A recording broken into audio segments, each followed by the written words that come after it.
Berman, and I'm a professor of neurobiology and ophthalmology at Stanford School of Medicine. And now for my discussion with Dr. Eddie Chang. Eddie, welcome. Hi, Andrew. Great to be here with you.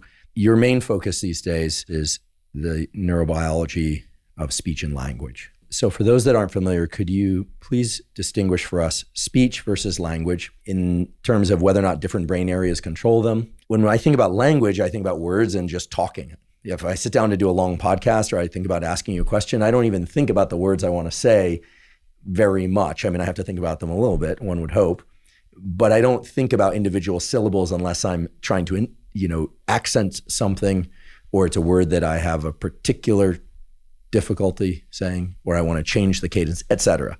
So what in the world is contained in these brain areas? What is represented? To me is perhaps one of the most interesting questions, and I know this lands square in your wheelhouse. Sure. Let's get into this, Andrew, because this is one of the most exciting stuff that's happening right now, is understanding how the brain processes these exact questions. And speech corresponds to the communication signal. It corresponds to me moving my mouth and my vocal tract to generate words. And you're hearing these as an auditory signal. Language is something much broader. So it refers to what you're extracting from the words that I'm saying. We call that pragmatics, and sort of, are you getting the gist of what I'm saying? There's another aspect of it that we call semantics. Do you understand the meaning of these words and the sentences? There's another part that we call syntax, which refers to how the words are assembled in a grammatical form. So those are all really critical parts of language. And speech is just one form of language. There's many other forms like sign language, reading. Those are all important modalities for reading. Our research really focuses on this area that we're calling speech. Again, the production of this audio signal, which you can't see, but your microphones are picking up.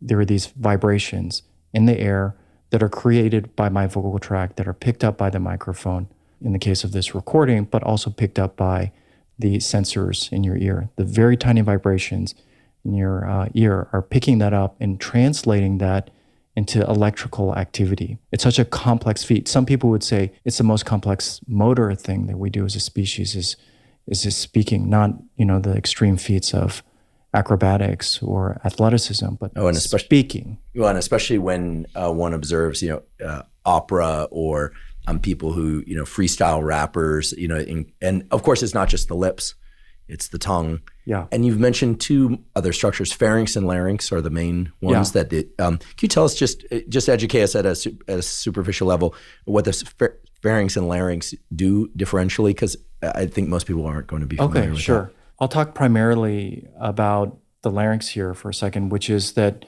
if you think about when we're speaking, really what we're doing is we're shaping the breath. So even before you get to the larynx, you got to start with the expiration. We fill up our lungs and then we push the air out. That's a normal part of breathing. What is really amazing about speech and language is that we evolved to take advantage of that normal physiologic thing at a larynx. And what the larynx does is that when you're exhaling, it brings the vocal folds together. Some people call them vocal cords.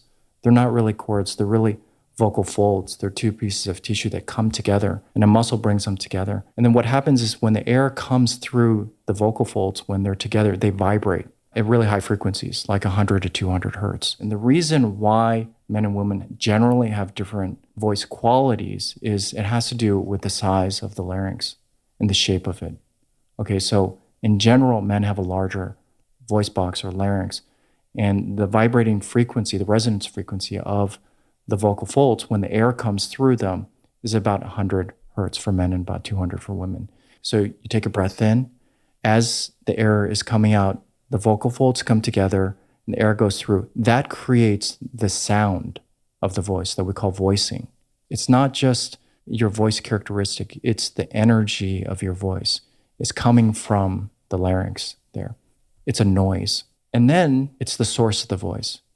And then what happens is that energy, that sound, goes up through the parts of the vocal tract, like the pharynx, into the oral cavity, which is your mouth and your tongue and your lips. And what those things are doing is that they're shaping the air in particular ways that create consonants and vowels.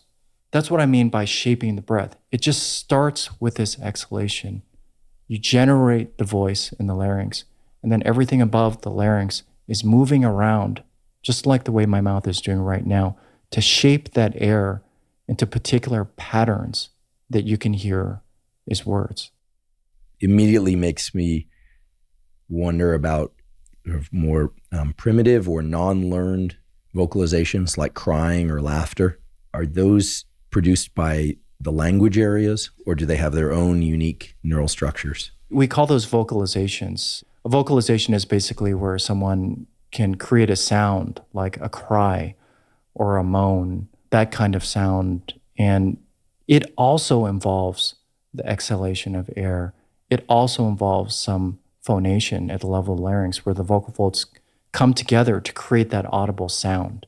But it turns out that those are actually different areas. So people who have injuries in the speech and language areas oftentimes can still moan, they can still vocalize. And it is a different part of the brain. I would say an area that even non-human primates have that can be specialized, for vocalization. It's a different form of communication than words, for example. Speaking of storage of and ability to speak, you are doing some amazing work and have achieved some pretty incredible, well-deserved recognition for your work in bringing language out of paralyzed people, essentially allowing people who are locked into a paralyzed state or otherwise unable to articulate speech using brain-machine interface, essentially translating the neural activity of areas of the brain that would produce speech into hardware, artificial, non-biological tools in order to allow paralyzed people to communicate. So there are a series of conditions. They include things like brainstem stroke. The brainstem is the part of the brain that connects the cerebrum, which is the top part, does our thinking and a lot of the motor control, speech, language, everything. And the brainstem is what connects that to the spinal cord and the nerves that go out to the face and vocal tract. So if you have a stroke there, you could be thinking all the wild, creative, intelligent thoughts you have in the mind, in the cerebrum, but you can't get them out into words, or you can't get them out to your hand to write them down.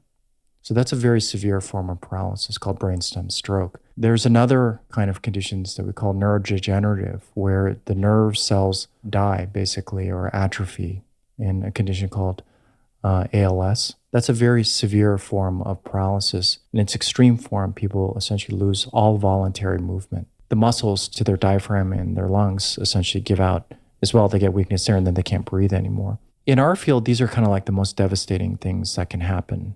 This condition of what we call being locked in refers to this idea that you can have completely intact cognition and awareness, but have no way to express that. No voluntary movement, no ability to speak. And that is devastating because psychologically and socially, you're completely isolated. That's what we call locked-in syndrome. And it's devastating. So we've been studying this patterning of electrical activity for consonants and vowels. And essentially, once we figured out a lot of these codes for the individual phonetic elements, part of the lab started to focus on this very specific question. For people who have these kind of paralysis, could we intercept those signals from the brain, the cerebral cortex, as someone is trying to say those words? And then can we intercept them and then have them taken out of the brain through wires to a computer that are going to interpret those signals and translate them into words? So we started a clinical trial. It's called the Bravo trial. It's still underway. And the first participant in the Bravo trial was a man who had been paralyzed for 15 years. He was in a car accident. He actually walked out of the hospital the day after that car accident, but the next day had a complication related to it where he had a very large stroke in the brainstem. And that turned out to be devastating. He didn't wake up from that stroke for about a week. He was in a coma for about a week. And when he woke up from that coma, he realized that he couldn't speak or move his arms or legs. As he told me or communicated to us, that was absolutely devastating. He wanted really to die at that time. Could he blink his eyes or move his mouth in any way? He could blink his eyes. He had some limited mouth movements, but couldn't produce any intelligible speech. It was like completely slurred and incomprehensible. He survived this injury. A lot of people who have that kind of stroke just don't survive. The way he actually communicates, because he has a little bit of residual neck movements, is that he improvised and had his friends basically put a stick attached to his baseball cap. And because he could move his neck, he would essentially type out letters on a keyboard screen to get out words. In fact, this is how he communicated, was through a device that he would essentially peck out letters one by moving his neck to control this stick attached to his baseball cap. He hadn't really spoken for about 15 years. Oh, goodness. Yeah. So it was part of a clinical trial. It was, something that our hospital and also the FDA, had to approve and looked at very carefully. But given a lot of the work that we had done, there was some basis for why this might work. And so we did a surgery where we implanted electrodes onto these areas that control the vocal tract, the areas that control the larynx, the areas that control the lips and tongue and jaw movements when we normally speak. These are areas that presumably may be active. That was our hope. And he underwent a surgery, a brain surgery. We put an electrode array and we connected it to a port that was screwed to his skull. And the port actually goes through his scalp. And he's lived with this now for the last 3 years. So he has an electrode array that's implanted over the part of his brain that's important for speech. It's connected to a port. And then we connect a wire to that port that translates those, what we call analog, brainwaves, and converts them into digital signals. We put them through machine learning or artificial intelligence algorithm that can pick up these very, very subtle patterns. You can't actually see them with your eye in the brain activity and translate those into words. And this is something that took weeks to train the algorithm to interpret it correctly. But what was incredible about it was to see how he reacted. He would be prompted to say a given word, like, outside, for example. And then he would think about it, try to say it, and finally those words would appear on the screen. And what was really amazing about it was you could really tell that he got a kick out of that because, his body would shake in a way and his head would shake in a way that he would start to giggle. That was cool to see. But then I also realized that when he was giggling, it kind of screwed up the next word's decoding. Is that a bug you've since fixed? No, we haven't fixed that. It's easier just to tell him to stop giggling. The way this worked was we trained this computer to recognize 50 words. We started with a very small vocabulary that's expanding as we speak. I think that this is just a matter of time before these vocabularies become much, much larger. But we started with a 50 set of words. We created essentially all the possible sentences that you could generate from those 50 words. Why that was important was you can use all those possible sentences to create a computational model, computer model of all the different word combinations to give different sentences given those 50 words. And then you can essentially do what we call autocorrect. It's the same kind of thing that we do when you're texting, for example. You get the wrong letter in there. Your phone actually knows, because of its context, what to correct it. So because the decoding is not 100% correct all the time, in fact, it's far from that, it's really helpful to have these other features like autocorrect, the stuff that we use routinely now with texting that makes it correct and then updates it. So it's a combination of a lot of things. It's the AI that is translating those brain activity patterns, but it's also things that we've learned from speech and speech technologies that, you put all together and then all of a sudden it starts to work. That was the first time that someone was paralyzed and could create words and sentences that was just decoded from the brain activity. These days, we hear a lot about Neuralink, right? Elon Musk's company. While brain-machine interface of the sort that you do and that other laboratories do has been going on for a long time, there's been some press around Neuralink about the promise of what brain-machine interface could do. What are your thoughts about manipulating neural circuitry to achieve suprahuman or superhuman or supraphysiological functions? And here we don't even have to think about Neuralink in particular. It's just but one example of companies and people in laboratories that are quite understandably considering all this.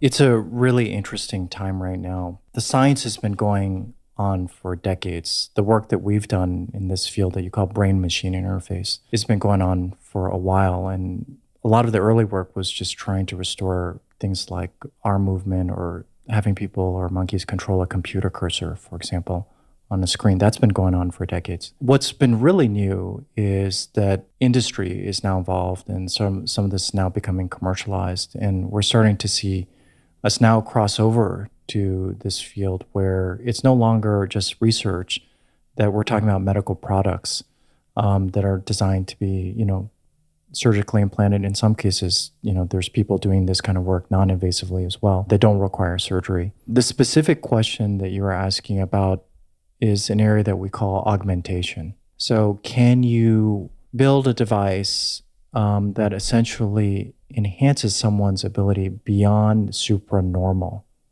super memory, super communication speeds beyond speech, for example, superior precision athletic abilities? I think that these are very serious kind of questions to be asking now because, as you mentioned, the pathway so far is really to focus on these medical applications. I personally don't think that we've thought enough, actually, about what these kind of scenarios are going to look like. And I don't think we've thought through all the ethical implications of what this means for augmentation in particular. There's part of this that is not new at all.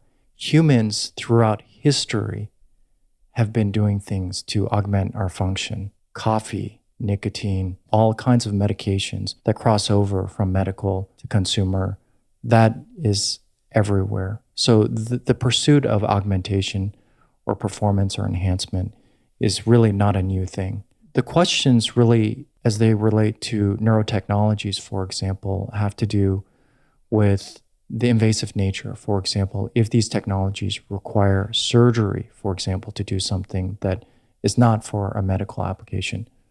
Again, that is not exactly new territory either.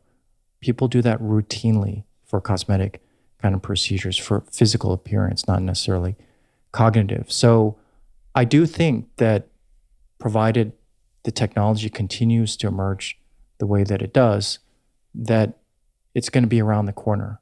And it probably is not going to be in ways that are super obvious. I don't think it's going to be like, can we easily memorize every fact in the world? But in forms that are going to be much more incremental and maybe more subtle. In many ways, we already have that now. Like, for example, you don't have to have a neural interface embedded in your brain to get information, essentially access to all information in the world. You just have to have, your iPhone. Whether you could do it faster through a brain interface, I definitely wouldn't rule that out. But think about this, that the systems that we have already to speak and to communicate have evolved over, thousands and millions of years, and they're supported by neural structures that have bandwidth of millions of neurons.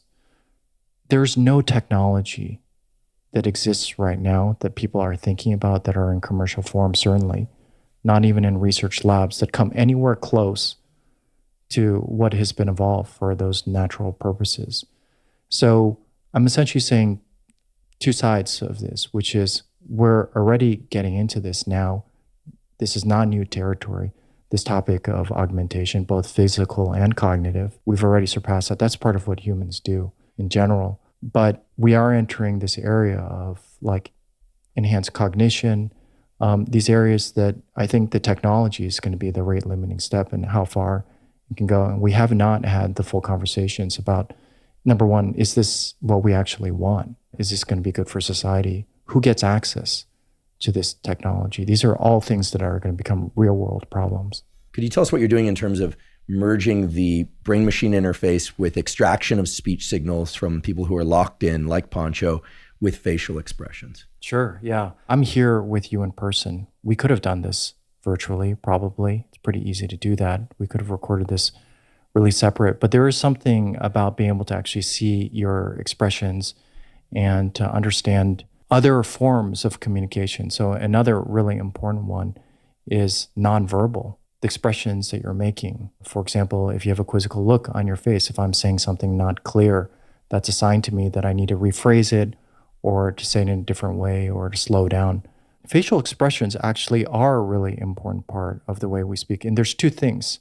It's not just the expressions of like how you're feeling and perceiving what I'm saying, but it's also seeing my mouth move, and your eyes actually seeing my mouth move and my jaw move in a particular way that actually allows you to hear those sounds better. So having both the visual information, but also the sounds go into your brain is going to improve the intelligibility, also make it more natural. And the reason why we're also very interested in this idea of not just having text on a screen, but essentially a fully computer animated face, like an avatar of the person's speech movements and their facial expressions, is going to be a more complete form of expression. Now, you can imagine right now, that might just be someone looking at a computer screen interpreting these signals. But I think the way things are going in the next couple of years, a lot more of our social interactions, more than even now, are going to move into this digital virtual space. Of course, most people are thinking about what that means for most consumers, but it also has really important implications for people who are disabled, right? And whether how are they going to participate in that? And so we were thinking really about, for people like Pancho and other people who are paralyzed, what other forms of BCI can we do in order to help improve their ability to communicate? So one is essentially building out more holistic avatars, things that can essentially decode, essentially their expressions or the movements associated with their mouth and jaw when they actually speak, to improve that communication. So do you envision a time not too long from now where instead of tweeting out something in text, my avatar I'll type it out, but my avatar will just say it. It'll be an image of my avatar saying whatever it is I happen to be tweeting at that moment. That's what we're working on. That is going to happen, and it's going to happen soon. And there's a lot of progress in that. And again, we're just trying to enrich the field of communication expression to make it more normal. And we actually think that having that kind of avatar is a way of getting feedback to people learning how to speak through a speech neuroprosthetic. That's the device that we call it. It's a speech neuroprosthetic. That is going to be the way that can help people learn how to do it the quickest, not necessarily like trying to say words and having it come on a screen, but actually have people feel like it's part of themselves, or that they are directly controlling that illustration or animation. I get a lot of questions about stutter. What can people with stutter do if they'd like to relieve their stutter? Stutter is a condition where the words can't come out fluently. So you have all the ideas, you've got the language intact. Remember we talked about this distinction between language and speech. Stuttering is a problem of speech, right? So the ideas, the meanings, the grammar, it's all there in people stutter, but they can't get the words out fluently. So that's a speech condition. And in particular, it's a condition that affects articulation, specifically about controlling the production of words in this really coordinated kind of movements that have to happen in the vocal tract to produce fluent speech. And stuttering is a condition where people have a predisposition to it. So there's an aspect of stuttering, you are a stutterer or you're not a stutterer. But people who stutter don't stutter all the time either. So you could be a stutterer who stutters it sometimes, but not others. And really the main link between stuttering and anxiety is that anxiety can provoke it and make it worse. That's certainly true, but it's not necessarily caused by anxiety. It can essentially trigger it or make it worse, but it's not the cause of it per se.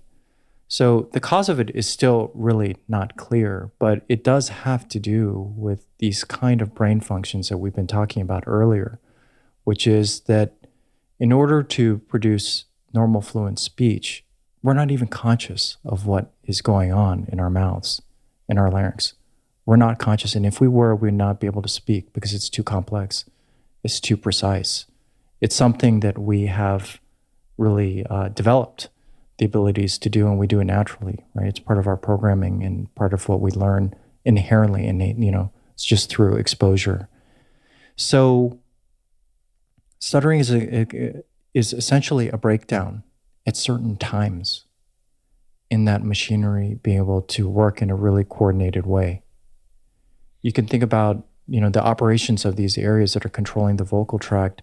Let's say speech is like a symphony. In order for it to come out normally, you've got to have not just one part, the larynx, but the lips, the jaw. They can't be doing their own thing. They have to be very, very precisely activated and very, very precisely controlled in a way to actually create words. And so in stuttering, there's a breakdown of that coordination. If somebody has a stutter, is it better to address that early in life when there's still neuroplasticity is very robust? And if so, what's the typical route for treatment? I have to imagine it's not brain surgery typically. I'm guessing there are speech therapists that people can talk to and they can help them work out where they're getting stuck in the relationship to anxiety. Yeah, exactly. I mean, part of it is about that anxiety, but a lot of it really has to do with therapy to sort of like work through and think of tricks basically sometimes to create conditions where you can actually get the words to come out. Some forms of stuttering are really initiation problems. Just getting started itself is very hard. You want to start with the initial vowel or consonant, but it won't emit. So a lot of that therapy is really just focusing on like, how do you create the conditions, for that to happen? There's another aspect to it that I find very interesting is that the feedback, essentially what we hear ourselves say, for example, every time that I say a word, I'm also hearing what I'm saying. So that's what we call auditory feedback. That turns out to be very important. And sometimes when you change that, it can actually change the amount someone stutters for better or for worse. And it's giving us a clue that the brain is not just focused on sending the commands out, but it's also possibly interacting with the part that is hearing the sounds.